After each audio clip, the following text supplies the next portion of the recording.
So that's what's worked for us for what we need to work on, because it wasn't smooth the entire time. But there's a couple little things that are easy to get after, and then maybe a couple things that as coaches we need to shift. The easy things are just varying the numbers. It was very easy to just start out playing 7v7 as they get there.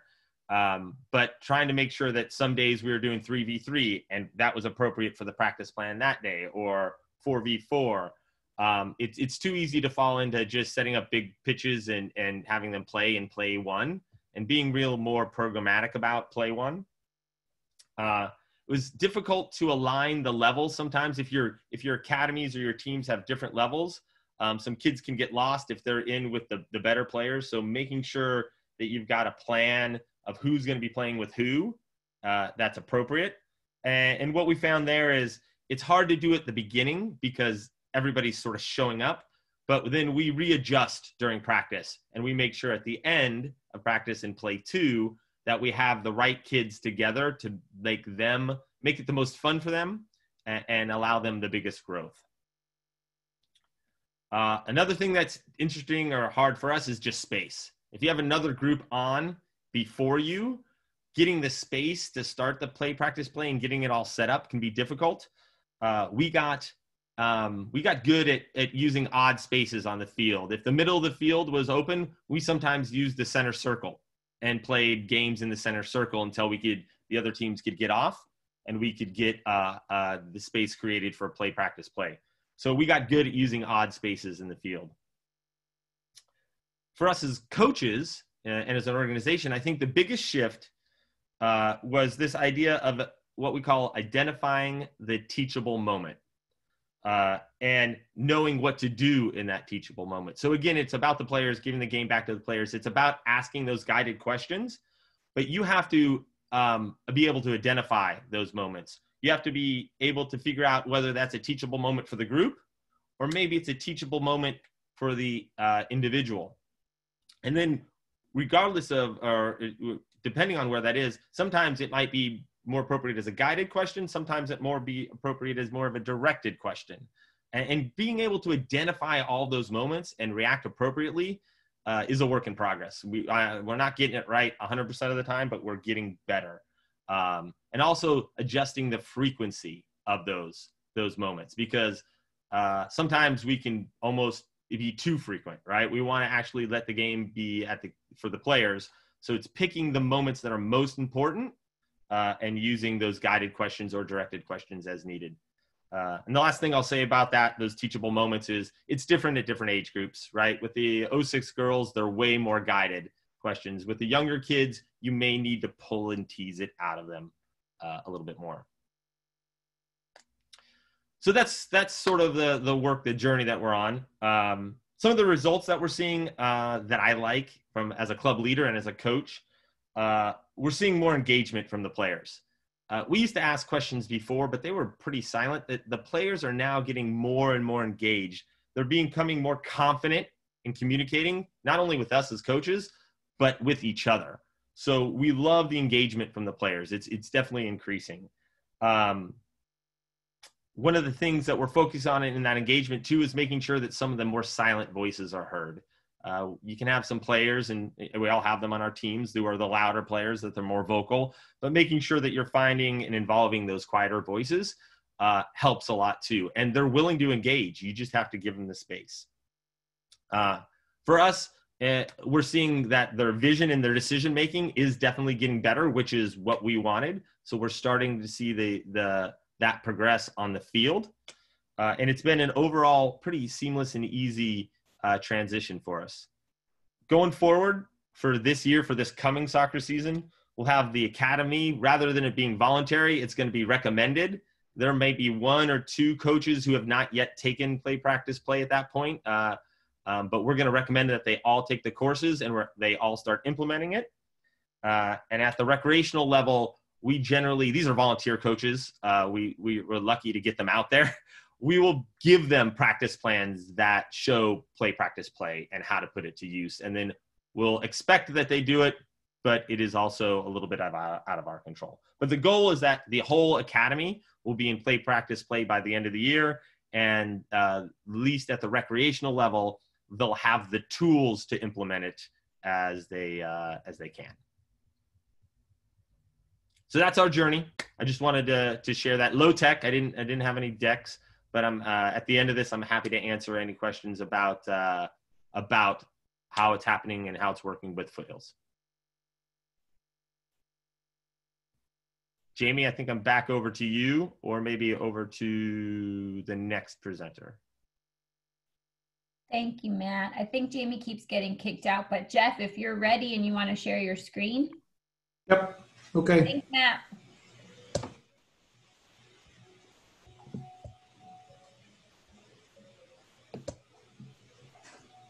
Hello, everybody. I'm Jeff Schellenberger. I'm with Catawba Valley Youth Soccer Association in Hickory, North Carolina. And I am the director of the club and the do-it-all person for the club for the most part. And we are a club of about 450 players. And we have about 280 or so competitive players, and then the rest fall into our youth academy. And then we have a small rec program as well. So this is just a little bit, I asked our coaches for some feedback on the program and what we do.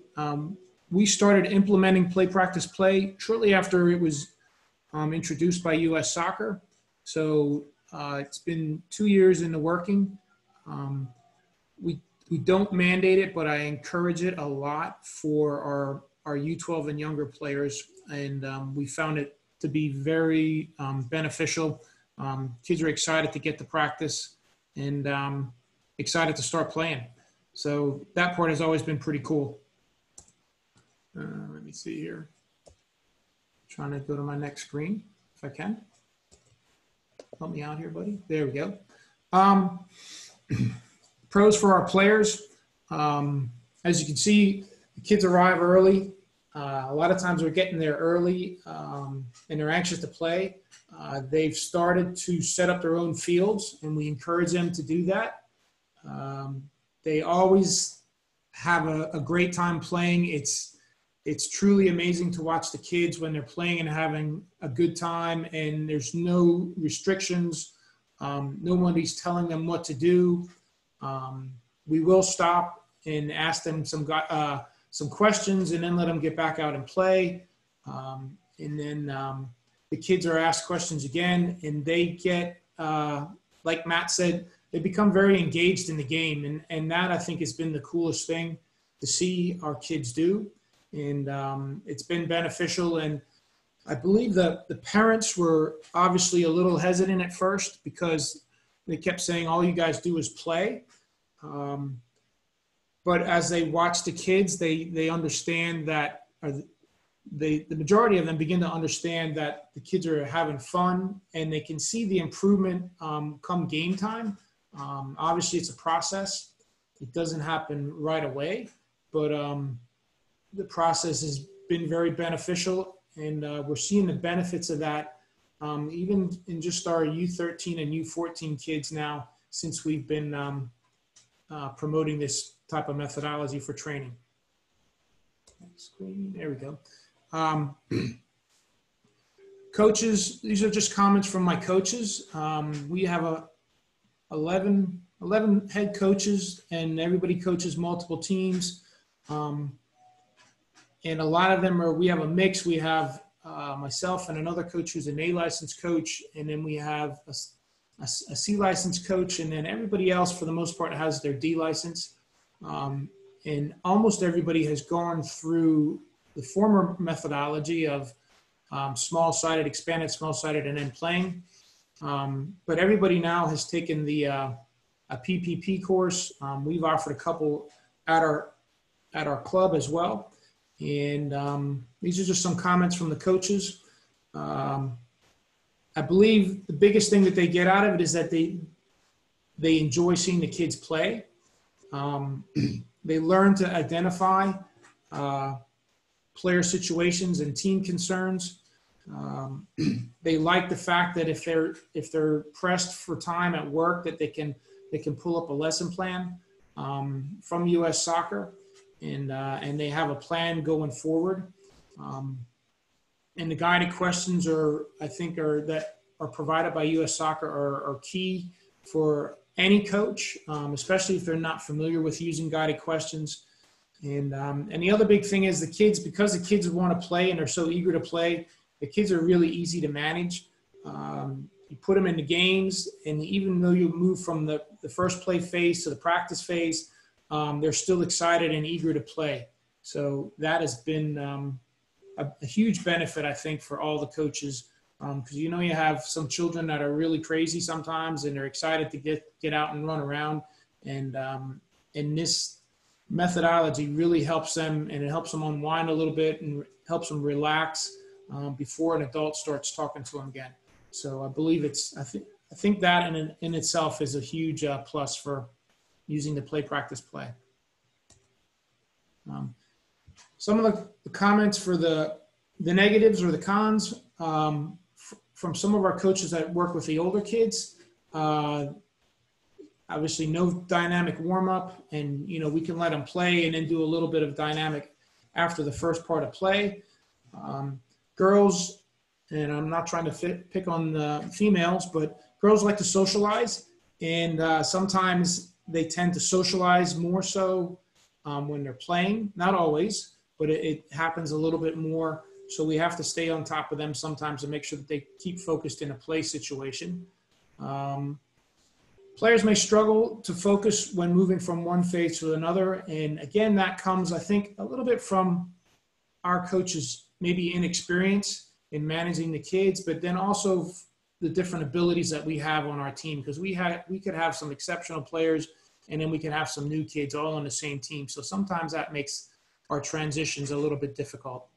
The coaches all struggle to find technical aspects of the game or teach the technical aspects of the game. And I believe that can come from their experience from working with the play practice play and finding those moments to teach the kids. And sometimes the coach just has to make those moments where you focus on one individual and pull that player aside and then talk to that player. And the rest of the kids can still play. So it's not a distraction for the kids or the whole team. And you're just trying to help one kid out. And I think that has been an important benefit. So it's just a matter of learning how to manage that and getting comfortable in that situation. Sometimes, and I believe Matt said this as well, some of the less skilled players don't get as much time on the ball. So again, it's important to make sure that you manage and put the appropriate players together with one another. And then as you move on through the session, you can figure out how to manage them and place them in appropriate positions so that they can have more success. And I think it's very important that you identify the kids having success, whether it's your top kid or your kid that's struggling a little bit. Make sure that you find and identify their success. And in the play practice play, I believe it's very beneficial, and the opportunity to see them have success is always present.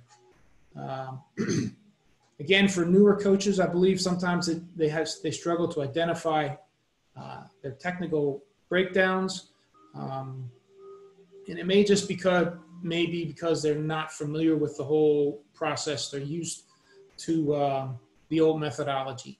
But again, the more experience they get, the better they've become with handling the play practice play. And then finally, we think, and again, this is with our older players and our more competitive players, sometimes we feel that we need a different approach to get them going. And sometimes that's with the old, the former style of warm-up and then small-sided and expanded small-sided. But for all of us, we still believe in getting into play as quickly as possible. And it's just a different way of handling the kids as they get older. But it's been, overall, our experience has been, I think, really good. Here are a couple of our comments from two of our coaches. The above comment is from a coach who played in college 25 years ago. I think I'm being nice when I'm saying 25 years. But he's just gotten back into coaching. And this is very true, I believe, for almost all of our younger teams, U12, U13, and younger. The kids love to come to practice. and they keep coming back because they can get the play. And then another coach, the final comment there was by a lady who played about, I think about 20 years ago in college. And this is what she's seeing in it. And so it's definitely beneficial for the people and the players. And I think the coaches, as they get more used to it, the process, and get more comfortable with using the practice plans from U.S. Soccer and then developing their own, they'll become more comfortable with the whole program. I have found that through my years, I've coached at college and club, that using play, practice, play, I used to use it 20 years ago, and it was just a good way to either use it as a reward for the college players or older players, get them into competitive situations, small-sided, and the kids really enjoyed that. And then sometimes we would use it when it was just a stressful part of the season and we needed to unwind a little bit, and I still wanted the kids to play and to have a good time. And that was always a good stress reliever for the kids, just getting out there and playing and and getting competitive and realizing why they were playing the game. So I believe even for older kids, play, practice, play is still very beneficial, and it teaches them how to have fun with the game and appreciate what we do as players and as coaches. So, but thank you, and hopefully that was a little bit helpful. Jamie or Carrie, you're on. Thank you, Jeff. I'm not sure if Jamie's still able to be on the call. He was getting kicked out, but Bill Furjanic is going to handle some of our questions. So Bill, when you're ready. Yeah, there's two questions, which are typical questions that we get in a course about technique. Where does technique come in? There's another one I'm going to lump in with like stretching and things like that. So when you're talking about a technique, the technique is something that's done in isolation. And if you want that technique to become a skill, which is what you want them to become, it needs to go against opposition. So if you think about the technical aspects of the game of soccer, can you do some isolated technical training? Yes. Can you also do some skill acquisition within play, practice, play? Yes, because all of this stuff is going on. So the Federation, when you take the courses, there's pieces of the puzzle that they talk about. There's lectures that we talk about skill acquisition and how do you do that. So ways that you can do that, and I think Jeff and Matt had alluded to this, is that, hey, when the kids are coming out of the car, you can have them stretch a little bit before they get into the play part of it. Is there anything wrong with before the players go into play where they have to do some kind of technical aspect before they can go into play? There's nothing wrong with that either. So you can kind of piecemeal it together a little bit. Also, play, practice, play, what Jeff alluded to a little bit as well, is that, hey, maybe we do play, practice, play on Tuesday, and then on Thursday with this other group, we're going to do a different way of presenting problems and putting the players in there. There's nothing wrong with doing that. So you could do skill maybe on Tuesday for a little bit. Then on Wednesday, Thursday, now you're going to go back to play, practice, play. But play, practice, play is just one methodology that the Federation feels is the best way to put players where you're giving the game back to the players and that you're allowing them to make decisions and they're having fun. And that's what we're all trying to do. So Matt or Jeff, do you want to chime in on how you're doing some technical stuff within your environments? Yeah, sorry, I cut you off there. That's okay. Yes, I'll talk about two points. So on the dynamic stretching, that was a concern of ours as well. What we've been doing is we've been having the players stretch when we have the talks with them. So we'll let them play for about 5 minutes. When they get there, we'll bring them in, and as we're talking to them about what they're experiencing and maybe what the focus of the day is, they're stretching. That's their stretching point. So we're actually getting 2 dynamic stretches in before we get into practice. And while we're talking and conversing with them, they're also conversing with us. They're also stretching. And then we're talking about technical skills, like individual skills. we have days that are speed and agility days, and we'll work the technical skills into the speed and agility days. So that's how we're incorporating that.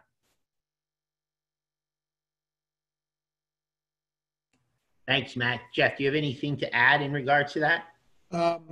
We pretty much do the very similar. We encourage the kids to stretch while we're talking to them, asking them their guided questions, and the kids take advantage of that. And then as far as the technical aspects of it, we have a day where we do special technical training. And then I also, like I said during my little talk, that we encourage the coaches to just pull one player. If a player's struggling with a certain aspect, just pull them aside and talk to him or her, and try to help them out and see if they can sort out the problem during the actual practice. But we offer a technical session during the week, and then we also try to touch on it during the session. Okay, thank you, Jeff. There's another question that's in the chat about how can you get some of this information so that you can give it out to your recreation coaches. Basically, if you go into the Learning Center, and we'll have Jamie and Nelson can send this information out. You go into the U.S. Soccer Learning Center, there is a free online course that all your coaches can take. They're going to have to set up a profile in Learning Center. Then they can do an online course, a free online. It'll give them the bare bones of what practice play is about. And then there are online courses for the different game models. The different game models are 4v4, 7v7, 9v9, and 11v11. And those courses are $25. So you can get your recreation coaches, because this is what it's directed toward the question, or any coaches can get in there and get that information. And then once you create a profile in the U.S. Soccer Learning Center, you have access to lesson plans that are in there. And then obviously there's other tools and stuff that you can utilize. If you're the director of coaching and you have all your coaches get in there, you can communicate with your coaches through that. You can share your lesson plans. So there's a lot of functionality into that. But that would be the suggestion that I would push you to go into the Learning Center, get all your coaches to create a profile, which is free, take that introduction course, which is free, and then slowly have them start taking the different grassroots model courses. I hope that answered your question. Are there any other questions for myself or Matt or Jeff?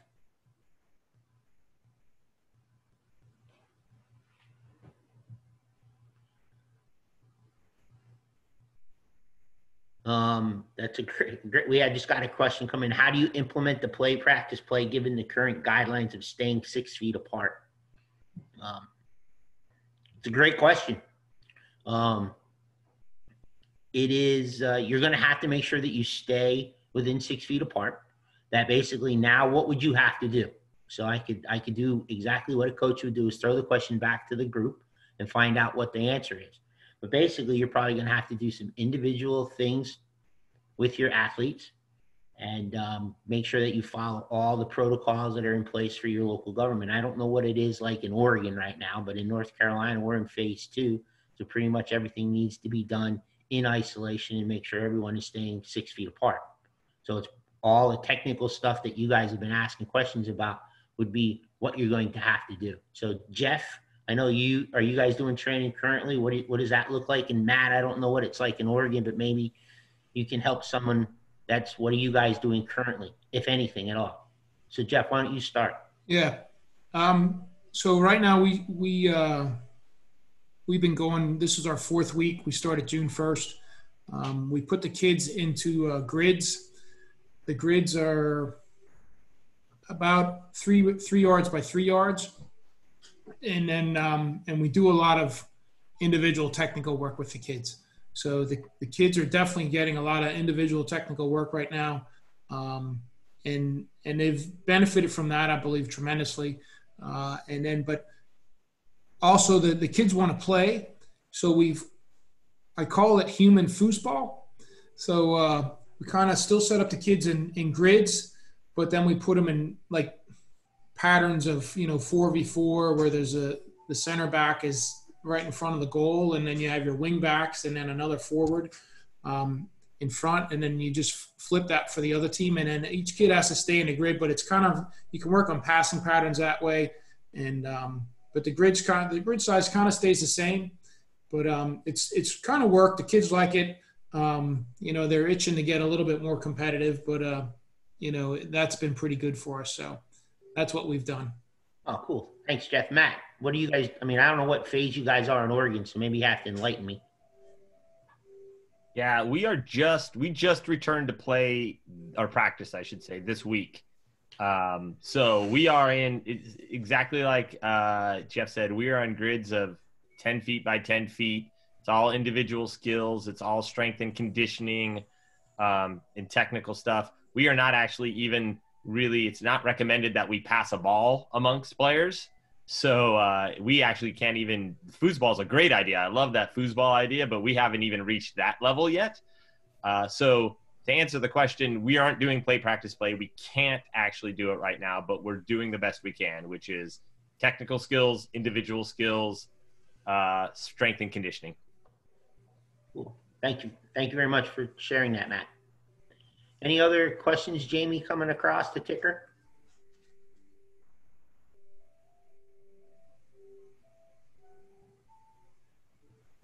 I know Nelson just sent a big thank you out to everyone on the call. So seeing no further questions, I want to thank everyone for joining the call. I want to thank Matt and Jeff for presenting today. That was very valuable and was very good information for all of us.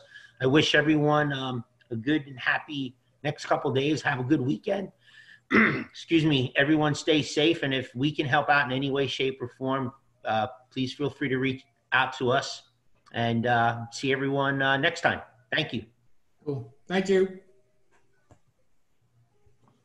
Thanks all.